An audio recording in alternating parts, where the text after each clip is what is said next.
I mean, these three things, the Snyder thing, the Aaron Brooks thing, and this Starocci Beau Bartlett article, these are all three like the most insane things that have happened on their own. It would be like kind of the craziest things happening, and it all happens in a month.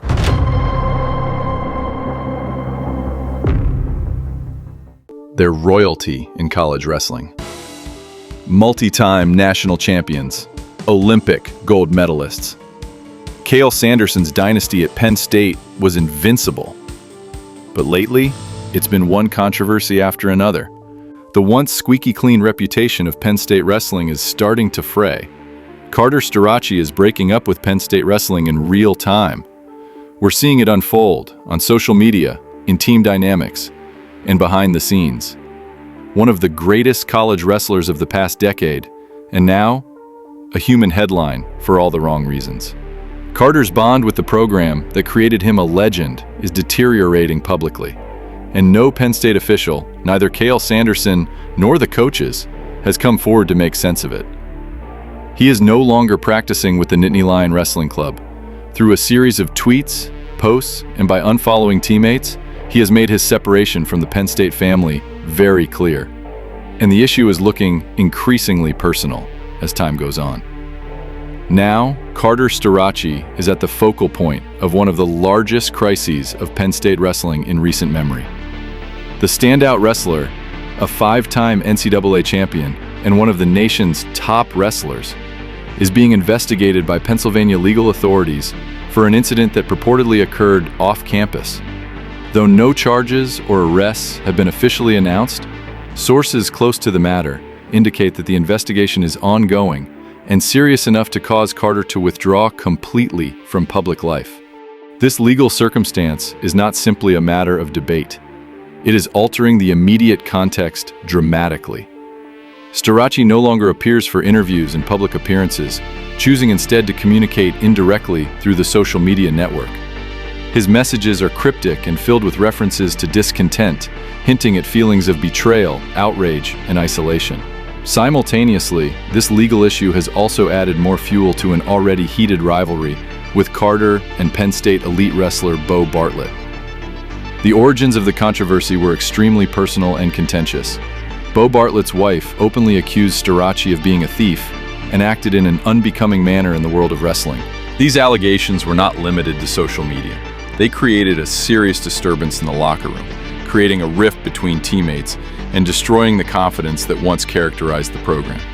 Adding fuel to the problem, Starocci's mother got involved in the dispute, making the situation worse and bringing family dynamics into the wrestling room. These personal conflicts escalated quickly, creating an environment that was unproductive for daily practice, team unity, and mental focus. Under these circumstances, Carter took a significant step. He quit the Nittany Lion Wrestling Club. For a wrestler of his stature to leave Cael Sanderson's top-tier training program in his prime constitutes a big statement. It is a move that indicates not only personal distress, but an organizational breakdown in the program's relationship. The fact that Carter resigned simultaneously with the release of news regarding his investigation gives rise to questions about whether the legal troubles contributed to his resignation, or whether it was due to strained relationships exacerbated by the war with Bartlett and domestic strife. At the same time, Penn State Wrestling and Cael Sanderson have been silent, saying nothing about the investigation or the in-house conflict whatsoever. The silence is making many people question whether the program can deal with accountability and the culture that made them a dynasty. As these situations unfold, they threaten not just Carter's Olympic dreams, but the overall health of the Penn State wrestling family. And though Carter Starocci hogs the headlines, the other half of this unraveling catastrophe is Beau Bartlett, a fan favorite, a leader, and up until recently, one of the unsung pillars of Penn State wrestling. Not anymore. Beau is gone from the Nittany Lion Wrestling Club. Just like Carter, Beau has always been known for avoiding fights. He is poised, driven by his beliefs, and deals with a quiet passion that has gained him respect among his peers. But even Beau has his breaking point, and Carter Starocci appears to have taken him beyond it. The altercation between the two is not some superficial pride fight, but something far deeper, more serious and troubling. What started out as rehearsal stress turned into a cold war in the room. It wasn't just teammates beefing. It was the foundation of team chemistry breaking down in plain view. Now, two of the most decorated, well-known Penn State wrestlers of the last 5 years, Beau and Carter, are no longer a part of Cael Sanderson's elite training program because they could no longer be in the room. And Cael still has had nothing to say. When a guy like Beau, a guy committed, respected, and team first, chooses to leave Rec Hall, something is seriously wrong behind the scenes. That's not just a transfer, that's a culture breakdown. Also, this problem goes beyond a mere disagreement between two individuals. It has become a case of a dysfunctional environment, one characterized by the inability of leadership to rein in runaway egos and personal problems. Fans are thus witnessing a show once constructed on the team above all philosophy crumble into a divided and toxic dynamic. You don't lose two leaders in a single week unless something's seriously amiss. Now, nobody at Penn State appears to have a complete picture of the situation. Though the central theme is the Starocci Bartlett saga and leadership breakdown, there are numerous smaller stories, events that are perhaps minor in nature on their own, but together reveal a program losing its grasp. Then there's the Aaron Brooks situation, four-time NCAA champion, Olympic trials champion, one of the most well-respected guys in the entire nation. But in June, word gets out that Brooks tested positive for a drug test. Not performance-enhancing drugs, at least not proven, just a breach of USADA protocol. Initially, the internet exploded. People were jumping to conclusions, assuming this could be the end of his Olympic aspirations. Yet Aaron later addressed the problem. He stated his view in his own words, where he basically admitted to taking a supplement without knowing it might violate testing policy. He did not deny responsibility. Instead, his statement had a sense of genuineness to it, presenting himself as a person who made a mistake, not as a person trying to lie. Whatever one thought about his story, one thing is clear: Penn State was completely quiet. There was an absence of support and clarification, resulting in mere silence from Cael and the staff as their Olympic aspirant confronted public backlash. Braden Davis is yet another highly touted freshman in the country with a lot of ability. After the season, he had a brief arrest after a situation at a fraternity party got out of hand. It was not a violent or heavy criminal situation. He was just drunk, underage, and being reckless, which is what ended up getting him arrested. There were reports of the officers meeting resistance and some damage to property. However, there is no suggestion that he is a troublemaker. Instead, it appears he simply got himself into a bad situation, common to a misguided college kid. Davis remains with the team and on his training program. Nevertheless, there has been no word from Penn State on the situation. While this incident does not warrant drastic punishment, it is part of a growing trend.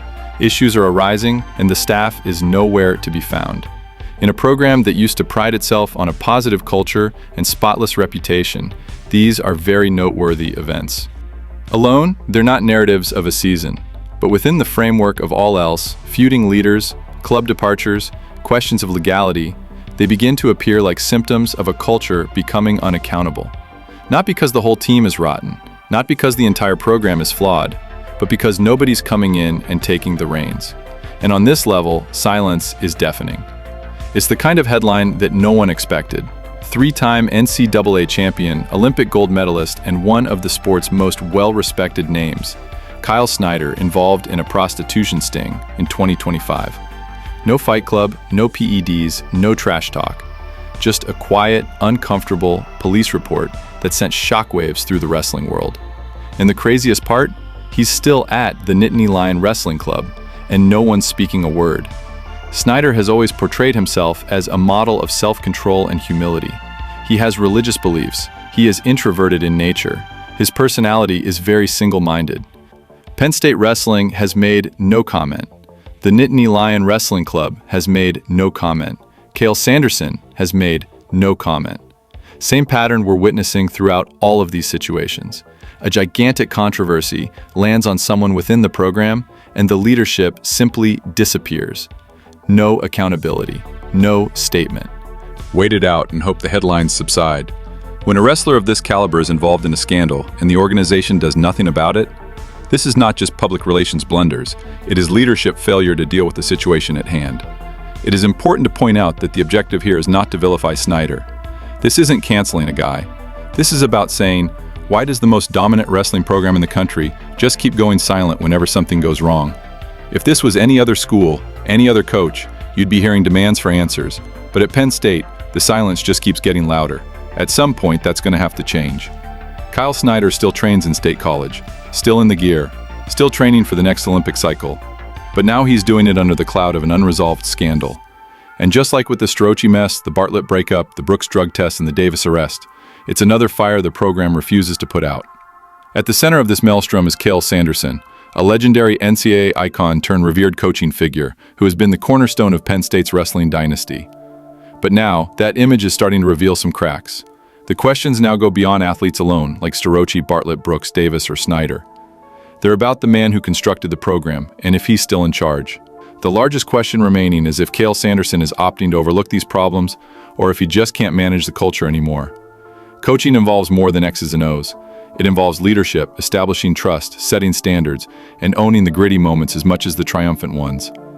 Now the Penn State wrestling room appears to be in disarray. Two of its stars are feuding with one another, a third is the subject of a public investigation, and several others are embroiled in smaller dramas that never get official recognition. The school that once embodied family values and discipline now seems like a divided entity. Cael's legacy continues to be gigantic. There's no arguing with the 10-plus NCAA team titles, the Olympic gold medalists, and revolution he brought to collegiate wrestling. Legacy, however, is an ongoing process. It can grow or it can erode. If the vacuum at the top persists, it's not just a matter of winning matches, it's whether Penn State can still attract and retain the sport's top talent. Do recruits wish to wrestle for a program where off-the-mat problems are not addressed and public silence is more potent than any locker room rumor? Penn State wrestling's future is on the line. Cael Sanderson has a choice. Step up and reassert control, confront the chaos squarely and reimpose accountability, or allow the dynasty to slowly crumble over the years. For winning championships is nothing if the culture surrounding them is shattered.